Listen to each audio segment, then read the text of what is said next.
저희 학교 같은 경우에는 퇴비 모으는 거, 뭐 토끼 가죽 내는 거, 잔디 씨앗 같은 거 한 11살, 12살 때인데 옥상에 올라가서 지하 깔고 안전장치 없고 그럼 떨어지면 어떡해요 진짜. 안녕하세요. 저는 북한의 함경북도 길주군이라는 곳에서 태어났고 2013년에 탈북해서 현재까지 이제 한국에서 중학교, 고등학교도 마치고 현재는 정치외교학을 대학교에서 공부하고 있습니다. 개인적으로는 동기가 없고 그냥 엄마가 탈북을 하니까 따라서 한 거죠. 여름에 장마철이어가지고 사실 넘으려다가 물살이 세가지고 제가 딱 들어갔는데 바로 가슴을 치는 거예요, 물이. 그래서 무서워가지고 한 2주 정도 기다리고 좀 물이 괜찮아진 다음에 넘었죠. 중국으로 이제 넘어갔는데 한국으로 갈 생각은 없었어요. 근데 중국에서 이제 살려고 하니까 제가 남자다 보니까 뭐 중국에 남아봤자 사실은 신분도 없고 하니까 한국으로 가는 게 낫겠다라고 해서 돈도 없고 뭐 그런 어떻게 가는지도 모르니까 그때 당시 중국에 저희 누나가 한 명 있었어요. 누나랑 조금 한 달 정도 지내다가 바로 한국으로 왔어요. 이제 일반 학교랑 대안학교 중에 가야 되는데 엄마가 너무 대안학교는 가면 안 된다 해가지고 그래서 일반 학교로 저는 갔죠. 엄청 힘들었죠. 엄청 힘들었는데 제가 처음에 왔을 때는 한국이라는 것에 왔다는 것도 믿기지 않고 뭐 공부는 사실은 그렇게 크게 중요하지 않았어요. 처음에는 막 친구들 뭐 어떻게 하는지 뭐 한국이 어떻게 돌아가는지 그게 너무 신기해가지고 선생님이 제가 오기 전에 이미 북한 학생이 온다는 거를 미리 얘기를 해가지고 저도 이제 그냥 부담감 없이 뭐 사투리 그냥 쓰면서 다녔죠. 1년 정도 다니다가 전학을 가게 됐어요. 서울로 오면서 담임 선생님이 굳이 막 북한에서 왔다는 걸 얘기 안 해도 될 것 같다라고 하셔서 안 밝히게 됐어요. 북한에서 온 거를. 그 다음부터 좀 힘들었어요. 안 밝히고 나서부터. 친구 사귀는 거. 그러다가 우연치 않게 발명 영재원이라고 알게 됐거든요. 1년 정도 다녔어요. 그러다 보니까 발명에 대해서 관심이 되게 많이 생겼어요.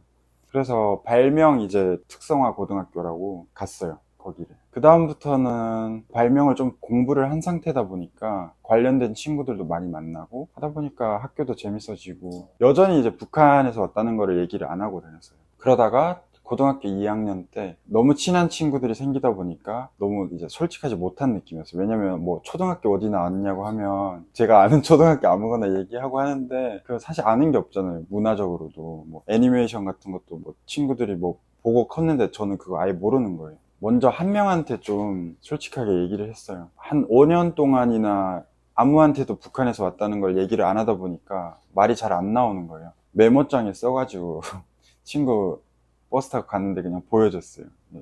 여기서 이런 식으로. 근데 그 친구가 다행히 이미 친한 친구여서 허물없이 받아줘가지고 제가 나중에는 조례 시간에 뜬금없이 교탁 앞에 나와서 친구들한테 그냥 나 사실 북한에서 왔다 라고 말해버렸어요. 반응이 이제 친구들은 제가 전학 가는 줄 알고 그랬는데 뜬금없이 북한에서 왔다니까 그냥 솔직히 분위기가 너무 그냥 뜬금없으니까 그냥 싸하다고 해야 되나? 그런 느낌이었어요. 그 이후에 이제 약간 어색한 분위기에서도 친구들은 좀 조심스러우니까 직접적으로 언급은 안 했어요. 근데 뒤에서는 좀 많이 저 친구 북한에서 왔는데 좀 궁금해하는 눈치였어요. 그래서 이제 수행평가가 있었는데 자유주제 발표였거든요. 북한에서 온 거에 대해서 친구들한테 궁금증을 좀 해소해주자 해가지고 제가 살던 지역에 길주라는 지역을 구글 어스로 이제 위성 사진을 다 찍었어요. 제가 살던 집 그리고 학교 뭐 그냥 딱 그 사진으로만 PPT 만들어 가지고 북한에도 이런 학교가 있고 뭐 이거 알았냐 뭐 북한에 학교에 수영장이 있다 한국에 없는데 막 친구들도 이제 되게 관심을 많이 가지고 막 질문도 했어요. 그래가지고 뭐 이런 것도 있냐 뭐 물어보고 저건 뭐냐 이런 식으로 하다 보니까 수업 끝날 때까지 이제 발표를 했어요. 선생님도 너무 이제 중단 안 하시고 계속 끝까지 들어주셔가지고 좋은 경험이 됐어요. 지금 와서 생각해보면. 살다 보니까 결국에는 북한 사람이라는 거에서 벗어나서는 살 수가 없겠구나. 이것도 하나의 그냥 내 부분으로 가지고 가야겠구나 라고 생각을 해서 그때부터 이제 북한 이슈에 저도 관심을 가지고 막 활동 같은 것도 하고 이러면서 관련된 이제 정치외교학과에도 진학하게 됐고 많이 영향이 됐죠. 차이 그렇게 많이는 없는 것 같아요. 학교는 뭐 교육 시스템이 다른 거는 뭐 있겠지만 배우는 거에서 이제 좀 다르겠죠. 외부 활동, 학교에서 강제적으로 이제 하게 하는 거. 한국엔 없죠, 이제. 그러면 막 인권 유신. 저희 학교 같은 경우에는 퇴비 모으는 거, 뭐 토끼 가죽 내는 거, 잔디 씨앗 같은 거 내야 되고. 토끼 가죽을 어떻게 뭐 토끼 잡아서 가죽을 벗기는 거야? 군대 옷을 만들어야 되는데 가죽이 부족하다 해가지고 학생들한테 이제 내라는 거예요. 토끼를 기르려고 하는데 아파트에서 토끼 못 기르니까 그냥 시장 가서 사는 거죠. 토끼 가죽, 토끼 가죽을 팔아요. 네.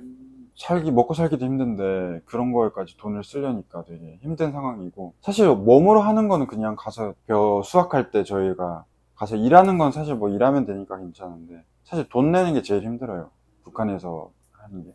그 학교 이제 공사를 하는데 그거를 학생들한테 하라는 거예요. 한 11살, 12살 때인데 옥상에 올라가서 기아 깔고, 지금 생각해보면 진짜 생각 없는 친구들이 그 높은 옥상에 올라가서 막 안전장치 없고, 그럼 떨어지면 어떡해요, 진짜. 시키면 그냥 해야 되나 보다 하고 기아 깔고 막 그렇게 살다 보니까 사실 한국에 왔을 때 친구들이랑 되게 공통점이 없는 것 같아요. 사실 저희 북한에 있을 때 추억은 사실 그런 데서 오는 거거든요. 근데 여기서는 되게 막 게임하고 노래방 가고 이런 게 되게 당연하다 보니까 그런 게 되게 어려웠어요. 저는 되게 쉽다고 생각했어요. 한국에서 알바하는 게. 좀 망했어요. 네.